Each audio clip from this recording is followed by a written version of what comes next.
Neste domingo, dia 3 de outubro de 2021, o mundo foi surpreendido pelo vazamento dos chamados Pandora Papers, que foram uma série de documentos falando acerca das empresas offshores mantidas por pessoas famosas e políticos do mundo todo. A cobertura que a mídia está fazendo destaca o fato como tais empresas são utilizadas por políticos corruptos e bandidos para poderem sonegar impostos e desviarem dinheiro sujo vindo de crimes. E neste vídeo eu irei falar o porquê na verdade as offshores são boas para todos e porquê todo brasileiro deveria se preocupar em ter a sua própria. E saudações àqueles que nos assistem. Sejam bem-vindos ao Operação Centelha, o canal da Climb Investimentos. Meu nome é Josué e eu sou analista de valores mobiliários. Então, se você gosta desse tipo de conteúdo, já se inscreve aí no canal, deixa o like aí no vídeo e comenta aí abaixo. E sem mais delongas, vamos ao conteúdo logo após a vinheta.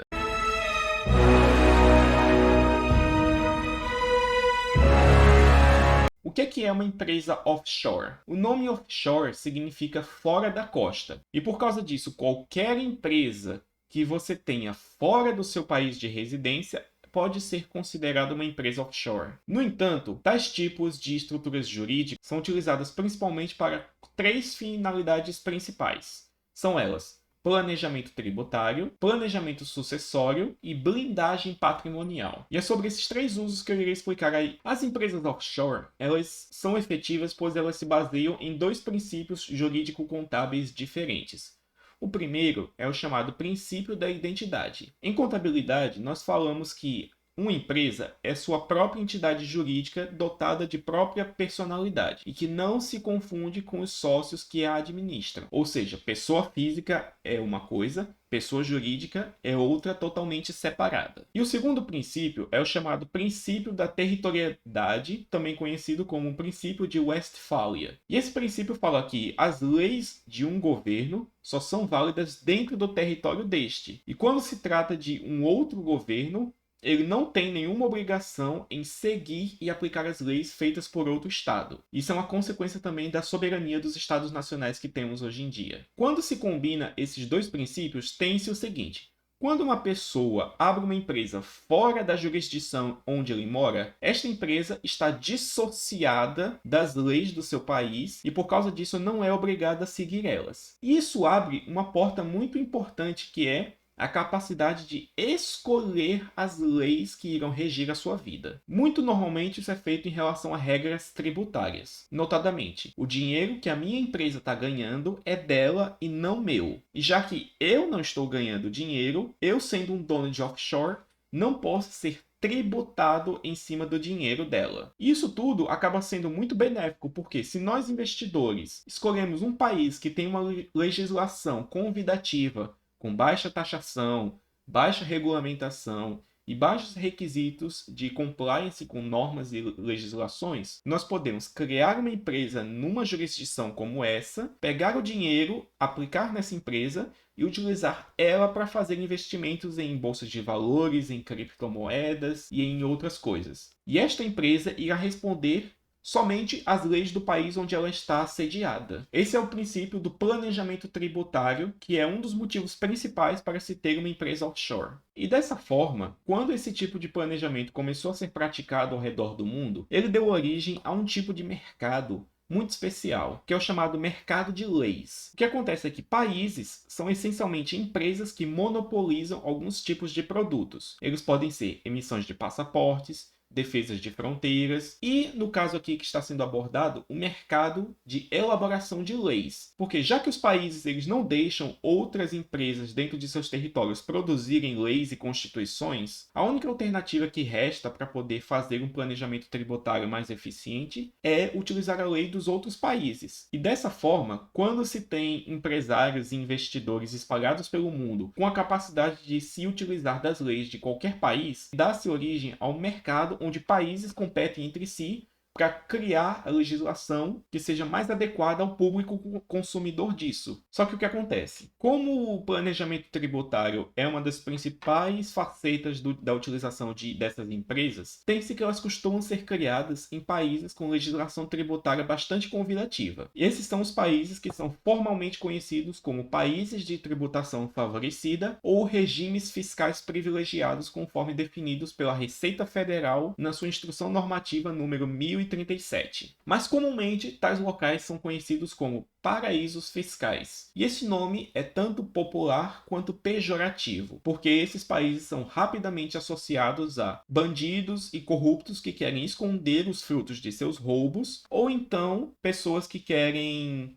sonegar seus impostos para se evadir de suas obrigações fiscais. O segundo uso mais comum para empresas offshore é para o planejamento sucessório. Isso acontece porque, quando um investidor morre, seu patrimônio tem que ir para alguém. Normalmente isso acaba indo para marido, esposa, filhos ou membros da família. Só que esse processo costuma ser incrivelmente burocrático, chato e caro, pois envolve fazer uma audiência envolvendo contratação de contadores e advogados para avaliarem qual o tamanho do patrimônio e como fazer essa transmissão.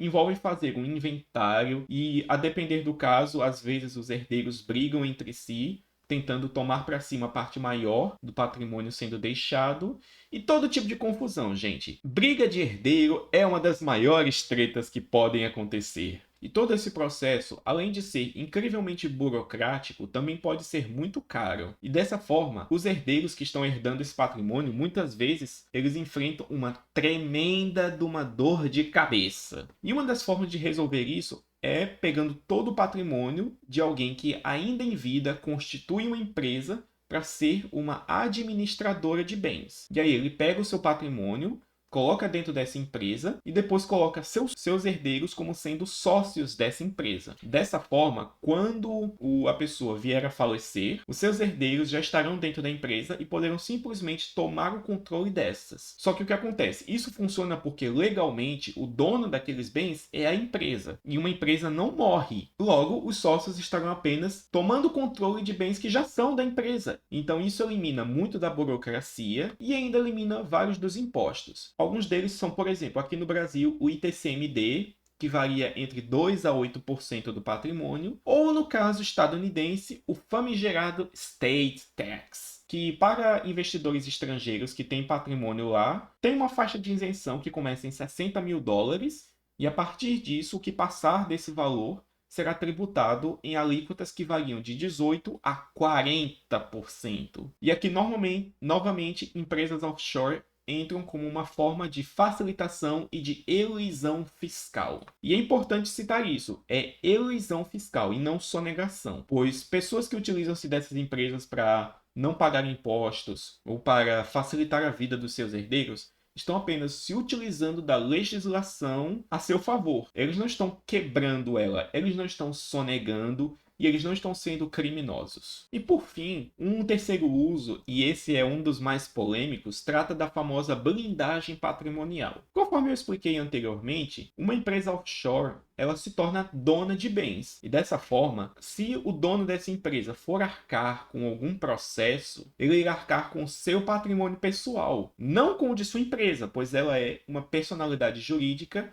separada do seu sócio pessoa física. Isso significa que, se ele tiver dívidas, será muito mais difícil para os seus credores atingirem o patrimônio que está dentro dessa empresa. E eu digo que isso é polêmico, pois algumas pessoas se utilizam dessa coisa para poder cometer fraude aos credores, que é estar legalmente isento de pagar suas dívidas. Outras aplicações seriam para poder, por exemplo, e esta daqui é uma das mais benéficas, que é proteger o seu patrimônio contra o Estado. Pois, como países são entidades soberanas, eles resguardam para si o direito de roubar recursos de sua população. E muitas vezes é difícil para eles brigarem na justiça para reaver os seus bens. Aqui no Brasil, um exemplo famoso disso foi o Plano Collor, onde do dia para a noite muitas pessoas perderam as economias de uma vida. E o que acontece? Como uma empresa offshore está sediada fora do seu país, é muito mais difícil para o seu governo te roubar, pois para fazer isso, ele ia precisar ir lá para o outro país onde está constituída a empresa e alegar posse daqueles bens perante o poder judiciário local. E este pode se recusar a atender às reivindicações malucas do governo. E é por causa de todos esses fins que as empresas offshore são, na verdade, muito positivas. E, na verdade, elas deveriam ser utilizadas muito mais amplamente para colher todos esses benefícios. Obviamente, este vídeo daqui não é assessoria jurídica,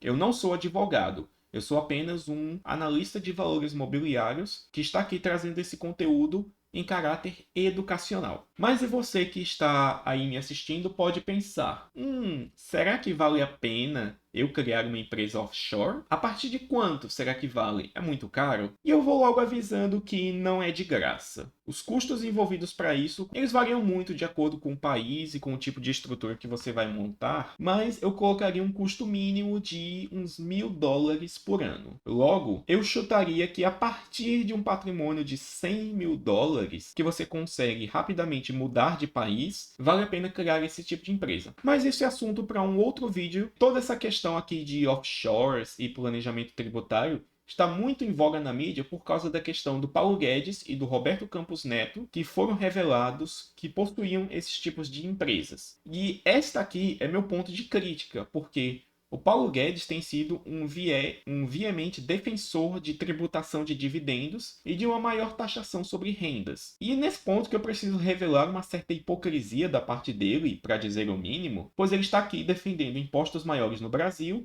enquanto parte do patrimônio dele está protegida no exterior. Poxa, é meio contraditório para alguém defender uma coisa dessas, não é? Mas enfim, já que até pessoas que defendem maiores impostos estão fazendo suas offshores, por que é que você não faz uma também? Como diria o ditado, se não pode vencê-los, junte-se a eles. E nós vamos ficando por aqui. Adeus!